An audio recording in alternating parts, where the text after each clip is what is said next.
Assalamu alaikum. I have actually two questions for the two speakers. My first question for Professor Sinjab. Most of our cases in the kingdom are usually very advanced keratoconus. And usually we asked from the professors or the consultants, especially cornea and anterior segments, please squeeze for us the maximum visual potential. Does it, your techniques, Professor, what is the percentage of successful refraction for advanced keratoconus? Sometimes it's almost impossible, even the pentacam failed or the retinoscopy was very difficult, especially for the juniors. Your opinion on that? Thank you very much. This is a very important question, actually. Maybe I forgot to mention this point during my presentation. In advanced keratoconus, the successful rate of my method is 0. So it is very successful in mild and moderate keratoconus. When you have very distorted corneas, you cannot apply this. For sure, you have to go directly to potential visual acuity using the contact lenses. That's it. So you cannot give an accurate. The only thing that we can use is the total corneal refractive power map. The only thing. You cannot do retinoscopy. Retinoscopy in this case is very difficult. You cannot get the subjective refraction. You cannot get incorrect and best correct visual acuity, but you can have an idea about the refraction of the cornea by using the method that I mentioned regarding the total corneal refractive power map and how to translate this into glasses. So this is the only thing that we can do in advanced cases. Okay, if the patient asks for rings, what you will tell him about the ratio of 6:6? Okay, great. Now, I don't do rings in advanced keratoconus. In advanced keratoconus, rings are not successful or let us say unpredictable results. So, and at the same time, I don't do rings in mild cases because you may end up with overcorrection. You may flip the astigmatism of the patient, of the corneal astigmatism of the patient, and this will affect his native aberrations. So the only indication for intracorneal rings is the moderate cases of keratoconus. So the refraction, the way of refraction that I mentioned in my presentation is very helpful in mild and moderate cases where we can do like topography guided treatment, we can do cretin protocol, which is a PTK, then cross-linking, we can do the intracorneal rings, we can do the toric phakic IOLs if the visual acuity is good. So, but in very torted keratoconus, none of these things will apply, and none of the things that I mentioned will apply. Second question. He has a comment. Thank you both. For a high and advanced keratoconus, sometimes even the contact lens is not succeed, so the penetrating keratoplasty is the first choice. But before the keratoplasty, we need to know about the vision. So I prefer sometimes to using piggyback technique. So you put high minus soft contact lens to make the cornea flat a little bit. Then you put hard contact lens to assume the upper max the visual acuity. Or you can start them with the large sag scleral contact lens. Maybe it's not fitted properly, but you can put it and you know the visual acuity. So in this case, if the patient feels comfortable, even the fitting is not good, but give him a good vision at least, or the cornea is scarred and neovascularization inside, you give him like a choice, temporary choice, you can start with this methods. Thank you. Okay.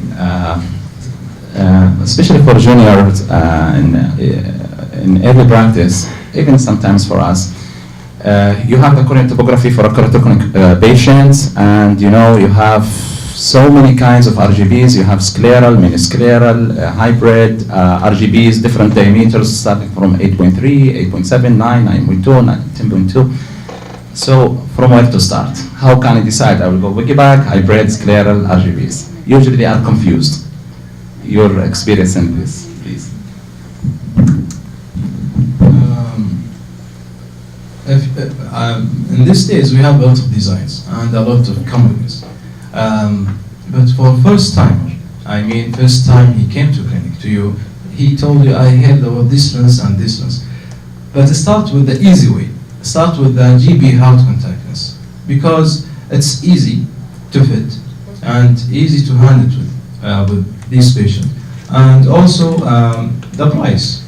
Some patients didn't have the money for bed, for example, and it's more than 2,000 real. So starting with the hard contact lens in the beginning, if the patient failed or the comfortable is problem with the patient, you can go with the hybrid as a second choice.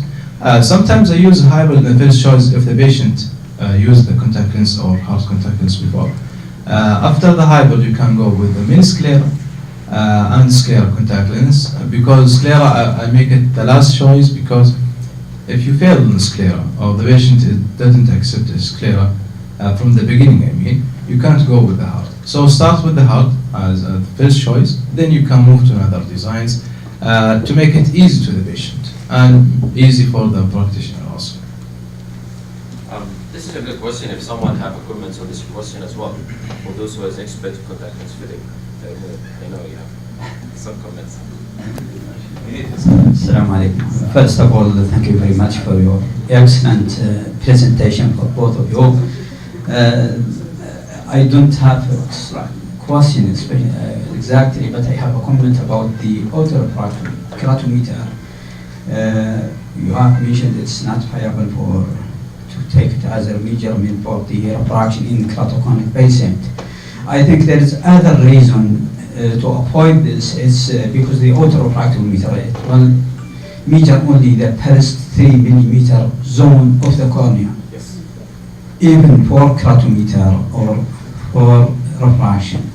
So this is the point that I want to mention. Regarding the contact lens, it's really too much comments I want to mention, but the time is not enough to mention here. But I will mention the important thing is the select of the first lens to fit for the keratoconic patient is the stage of the disease, the time of cone, and what the position of the displaced of the cone. I know from my experience the difficult case is to select the contact lens for the superior temporal cone. The simplest one is the navel cone. You can fit with any type, with especially the diameter, to select the diameter, but the base cavity, it's easy to put the first lens and see the impression, then you decide the next version of the lens. The other thing is the type of the lid. Sometimes you have squeeze lids, and if you select, for example, large lens, it will not fit well with him. And if you see the fluorescein appearance with this type, with the squeeze lids, you will find the periphery very wide and the center very flat. Don't worry about this point because the upper lid will control the movement of the lens. It will, for the movement of the lens, it will take it from up to down and to centration. Sometimes the displacement, which is more difficult, is the AMD or illicit marginal degenerations. In this type, you have to select larger diameter. However, I try to select lens, you will not correct the astigmatism in this case, so you have to go further and further larger lens. And thank you very much.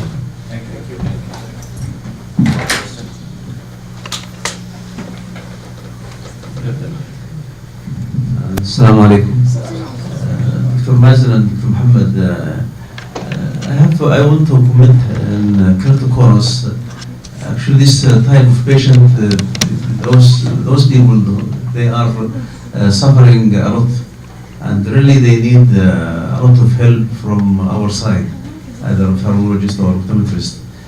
And from my experience with this patient, first of all, they don't like contact lens because of the sequence of cleaning and storing and the weather and all these things. In the other side, I think we can help them from the refraction point. if the patient, his vision improved 50%, 60%, 70%, I think this is good achievement. What I noticed from our center and our experiences, most of the time the optometrists take the autorefraction and they put it in the glasses. The vision doesn't improve, they still improve. I think this is very, very wrong, especially with keratoconus. Autorefractometers, you can just look to it only, see the axis, just to find where is it from 90 and below or 90 and above. That's it. Otherwise, you should not put the same refraction, even for normal patient. You should not rely really on autorefractometer, because I notice with some optometrists they copy the autorefractometer and they put it for the glasses, especially in the optical shop for maybe some technician they do it. If you spend some time, this is a very nice presentation with Dr. Mazen to use the slit just to cancel all the astigmatism, and really maybe this will give you the best point to start. What I do myself is just I ask the patient to move the axis by himself. I told him, when you find the best position, just stop and tell me. So I start with the cylinder first. Then I go to the sphere up and down, and I also go to the cylinder if I can do with the retinoscope, or otherwise I will go 100% subjective for this patient. That's really, they get some benefit from the refraction. I think we should learn more techniques to help these people. They are suffering a lot at night when they drive. They suffer a lot at school, and really they don't like contact lens at the same time, or at least they cannot continue with contact lens for a long time. I told them just use the contact lens for as short as you can in the school, in the work, in driving, and keep the other time for glasses, just to give more time to tolerate these things.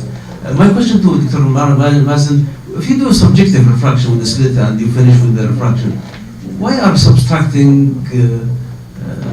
This is glasses. I couldn't understand the last part of your talk. You mean the binocular balancing? Yeah, you said you're subtracting distance and. You mean translating the corneal refraction into corneal manifest refraction glasses? Okay. Now I know that this is too much.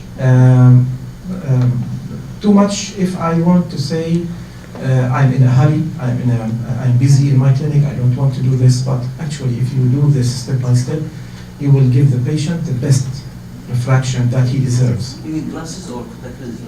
No, this is for contact lenses. I've been talking about about glasses, sorry, about glasses. Okay, I'm not expert in contact lenses at all, but when I use the total corneal refractive power map to calculate the real refraction of the cornea and transfer it into glasses, this is a very good point because it will let you validate your manifest refraction. It will let you know whether the patient is accommodating, he has accommodative spasm. You may find that the axis by the topographic gap, that total corneal refractive power map is more accurate than what you got by the manifest refraction. In keratoconus patients, I do the refraction myself. I don't depend, I don't depend on my optometrist. I depend on myself. I use all these techniques. It will take, when you train yourself, it will take about 10 minutes. All of these steps will take about 10 minutes in refraction. The most important point, which is very, very easy and quick, is the over refraction. Yes. After you finish, you put the sphere and cylinder in the frame, just do over refraction. You make the frame, you put the patient in front of you, and you do retinoscopy, just up and down, right and left. And by this, you can even fine-tune the axis of the lens. You will find that if you rotate it like this, it will give you accurate access, more accurate reflex, inside reflex of the cornea of the patient. So doing these tricks are very important if we want to give the patient accurate prescription of glasses. So this is your question? Still, let's talk with this.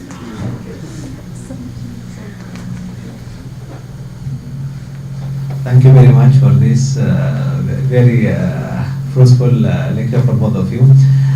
What my question is for Professor Mazen. I need to know sometimes we have in the clinic a patient with moderate keratoconus. He already saw many doctors, many physicians, and everybody, he told him his plan of treatment. Then he asks you what child, and you tell him yours. Then he asks you saying, what's the best one? So which one to go? So how do you answer those kind of questions? What's the best? What's the best? General. Yeah, you mean the best option of treatment for this keratoconic patient? Yes, moderate level. So are you going to advise him, for example, to start with Contact lenses, glasses, yes, intracorneal rings? Yes, yes. Very good question. Very quickly, because I think we don't have so much time. Yeah. 12 minutes. Okay, great. Now, suppose it is moderate. As you said, it is moderate keratoconus. So what are the options, you think? We, as surgeons, we forget glasses and contact lenses. We go through immediately invasive things. We start thinking basically from cross-linking, which is very wrong. We have to be more conservative. We have to think about glasses. If the visual acuity is more than 0.6, these are my parameters. If the visual acuity is the best correct visual acuity is above 0.6 decimal, and there is more than 2 lines difference between incorrect and best correct visual acuity, and the amount of refraction is not that much, not thick glasses, and there is no high order aberrations. The RMS is RMS to root mean square of the high order aberrations in total is not that high. Okay, so I can prescribe glasses. Otherwise, I will tell the patient we have to try contact lenses. Okay.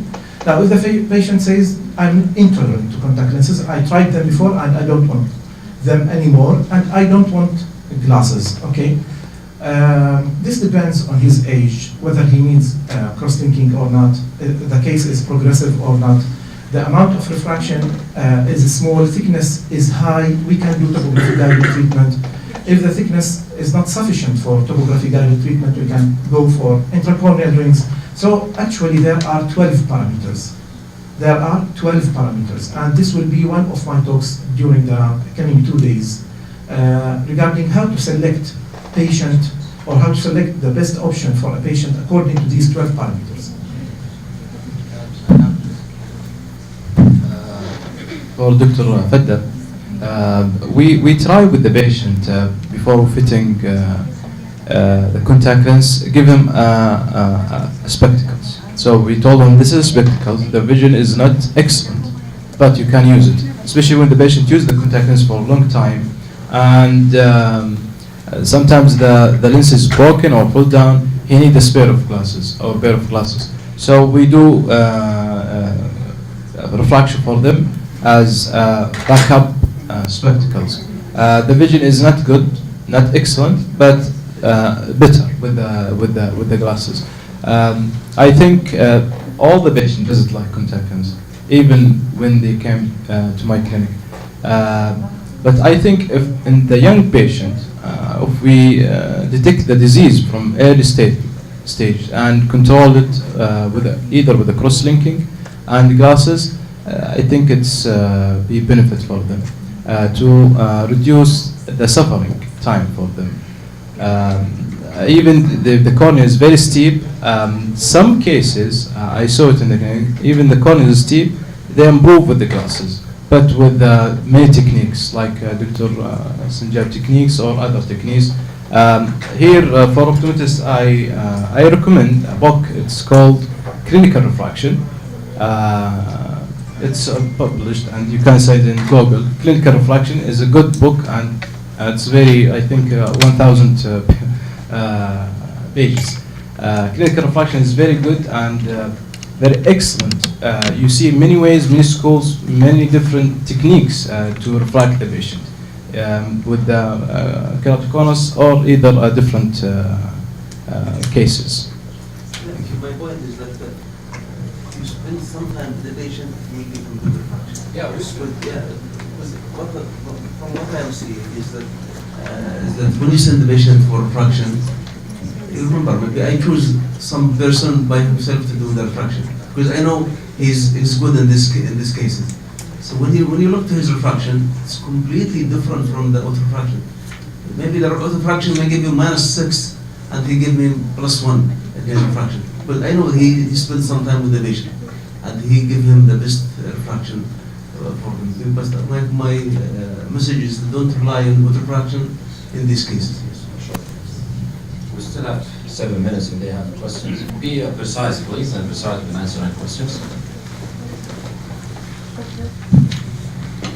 My question is, you will guide on the manifest refraction or the objective refraction of the patient. Perhaps there is a variation about the subjective, the patient that will accept, and the objective that you got in the retinoscopy.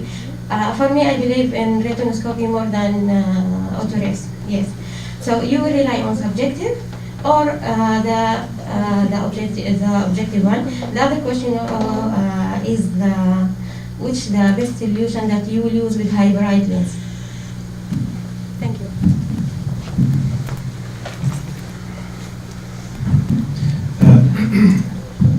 Now let us define what is subjective and what is objective. Okay? Yes. Now subjective refraction is the manifest refraction that I do. Yeah. But how I do it? I do it by these steps, all these steps. Okay? Slit and so on, so on, so on. Yes. Now, the objective refraction, what do you mean by the objective?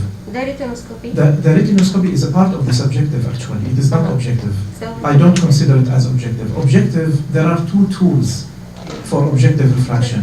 The autoref, Take a minute for answering. Okay. the autoref and the aberrometer. The aberrometer measures the objective refraction of the patient. That's it. The aberrometer is very helpful in advanced keratoconus. Not that much advanced. Let us say grade 3 and grade 3 to 4. This is the objective refraction. But retinoscopy is not an objective refraction. For hybrid or hybrid contact lens, prefer the soft contact lens solution. You noticed soft contact lens solution is the best for them because the problem is with the soft skirt or the soft lenses. But make sure about the deposit and hard part. If you see sometime deposit, that's time for replace the lens because all the companies recommend to replace the lens every 6 months or 8 months as maximum.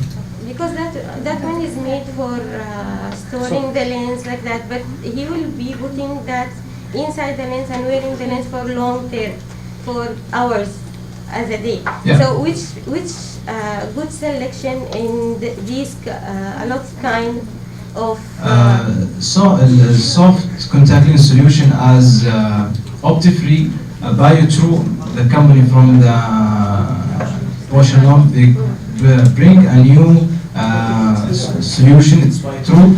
It's the same amount of the water in the cornea. So BioTrue or Optifree is a good choice for them, for this patient. Thank you. Any question? We still have 4 minutes for questions. If anyone have question. Regarding Dr. Abdulaziz Fad mentioned the refraction in keratoconus is very difficult really, and the main problem is depending on the type of the cone. Refraction will depend on the type of the cone, of the keratoconus. In high or in displaced cone, suppose if it's in the inferior or PMD for example, sometimes you find the patient can see 6/9 without correction. Sometimes you will not find any refractive error because the autograph will not give you more than 3 meters. It will not give you. So it will take the center. So find zero. Sometimes you will find opposite. So you have to be very clear about the keratoconus refraction. If the patient is with displaced cone, you have to make sure that don't give him full correction cylinder. You have to go reduce until you get the optimal VA with minimum power. This is very important. And I saw a lot of with the keratoconus patient. The patient, if you give him full correction, he will not bear it at all. So you have to reduce it by any way, even though the VA is decreased. The other thing, sometimes you find some patient with his VA without correction, but he complain about the night writing, he can say playing of the light or reflex. So there's other chance you can use soft contact lens, even with -0.5 or something like that. It will reduce the glaring at night or reducing the aberration. Sometimes that will happen with patients with glasses.